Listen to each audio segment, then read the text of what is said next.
Hi everyone, we're here again. I'm Keith Stone with Gregory Nagy to talk about our tens discussion question first, I believe.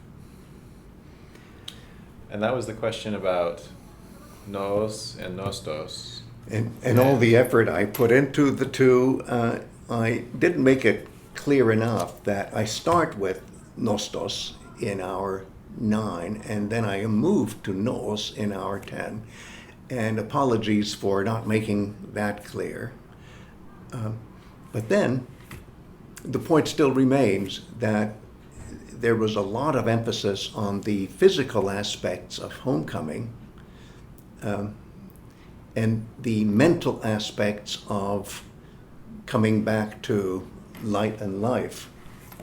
But what I wanted to elicit out of you, dear readers, was how physical as well as mental the very process of coming back to light and life is. When you think about, well, what is it like to wake up from sleep?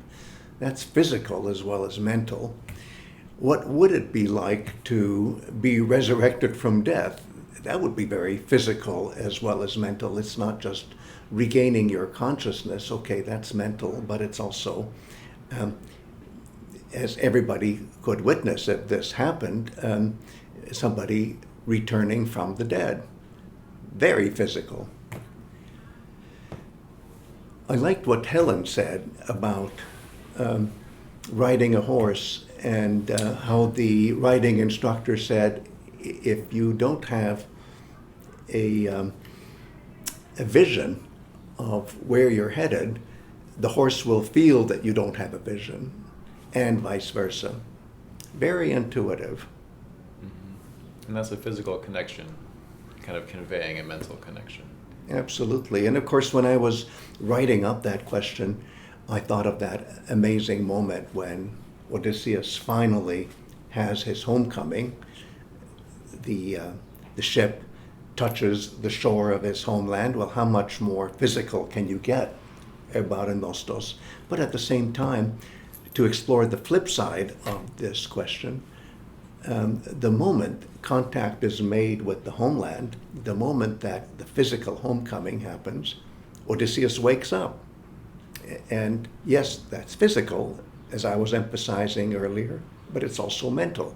So now I'm going to turn to the flip side and explore how interesting it is that actions in the Odyssey that we first interpret entirely as physical are simultaneously mental. Mm-hmm. And both of these things are connected with the movement of the sun, right? Which is so cosmic. Yes, it's cosmic forces interacting with the microcosm of the self. And the interaction is so natural that we sometimes even forget that it's happening, even though the poetry and the myth itself keeps hammering away at the importance, the life-changing importance of understanding how important it is to have the synapses firing when we even contemplate coming back home, smelling mom's home cooking, seeing something that evokes a moment from our childhood. All these stimuli add up to a wonderful organic combination of noos and nostos. Or should I say nostos and noos, to correspond with what I was trying to emphasize in our 9 and in our 10 respectively. Some people wrote about turning mental plans into physical action. Yes. Which is nice. It makes me think of, well, the first thing it makes me think of is myth and ritual, the kind of Yes. mental content of the myth and the things that you do that frame the myth, that put the myth into action, so to speak. Yes, the physicality of enacting what is thought. And that is what ritual is all about. And that's why the older I get, the more I see myth as an aspect of ritual. Ritual really is the bigger category. it includes myth, because myth, which is verbalizing things, is also a way of action. There are the theories of speech acts, where when you say something, you're doing something. And that's what myth is. So in a sense, myth is another part of the action, of the physical action. The difference being that with myth, there's a verbalization as well, but that can still be thought of as a physical act, an aspect of the ritual world. Right. And I guess that comparison that I made is a little bit misleading in a way. If you have a mental plan that you put into action, that's a kind of straightforward translation of mind into matter, so to speak.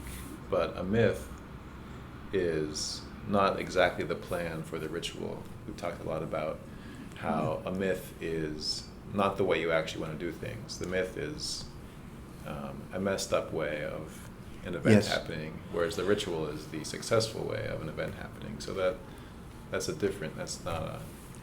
not an exact comparison to. No, but I like the comparison anyway, because it still shows that myth is a part of ritual.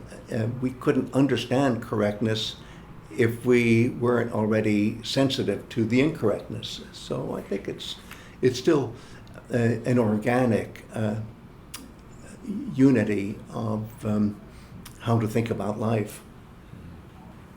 So now we would like to talk about a picture painted on a vase, a Skyphos, in the Hour 11 supplementary materials. It's a Boeotian vase. Yes. And it has Odysseus in the middle, and he's standing on some amphoras. Two of them. And art historians think that these amphoras are somehow tied together, and that this is a raft that is levitating above the waves that you see underneath the two amphoras. The amphoras face each other with their openings. I'll leave it at that.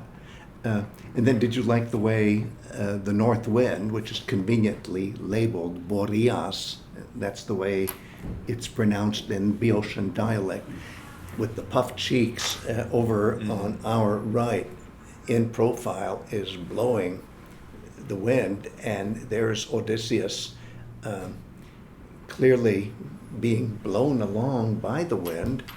Mm-hmm. And I like the way, and the cape is billowing out as if they were wings, as if he were flying. Oh.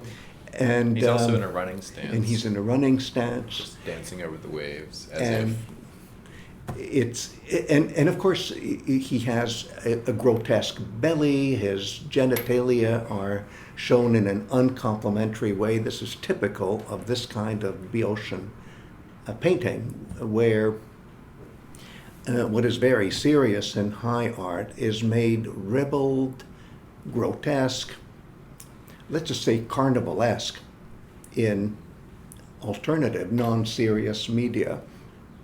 I'm tempted to say comic, but people get so worried about what is comic, what is comedy. Let's just say it's meant to be funny.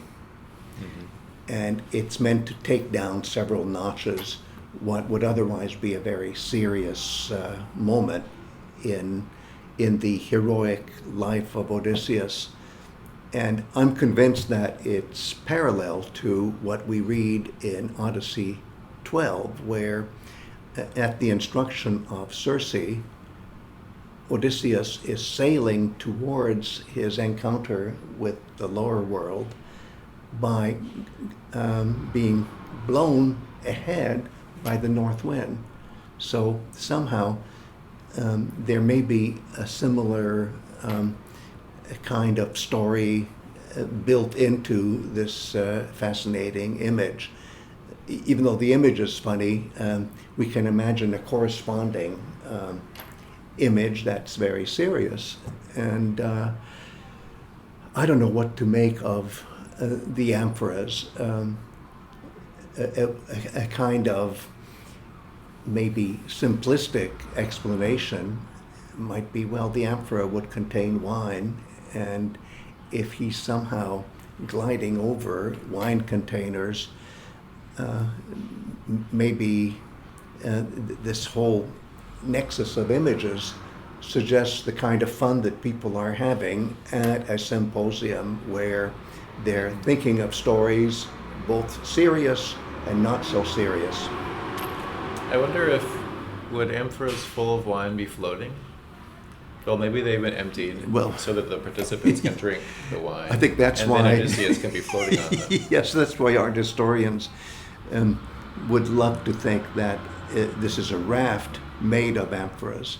I think that might be a little too utilitarian an explanation. I'm still dubious about it, but be that as it may, you can say that the story here connects with a setting that is sympathetic, where men are getting together, and I hate to say it, it would be men only, and the only kinds of women who might be allowed would probably be courtesans.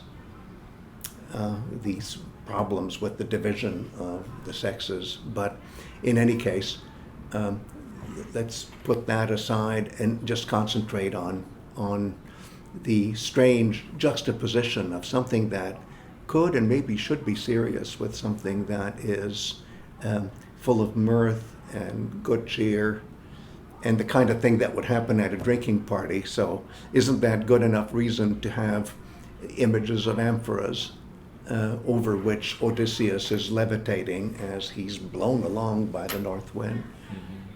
I noticed that he's carrying a trident in in one of his hands. Yes. Which occurs to me as the accessory of his mortal enemy Poseidon, his divine antagonist. Which would be perfect. What a provocation for Poseidon that the heroic antagonist Odysseus is running around literally with a trident and looking very undignified with the exposed genitalia, with the flabby stomach, and the list goes on, the bulging eyes. Again, typical of this kind of carnivalesque painting. But it's sure good to think with. I really like the image and the world that opens up as we look at the image.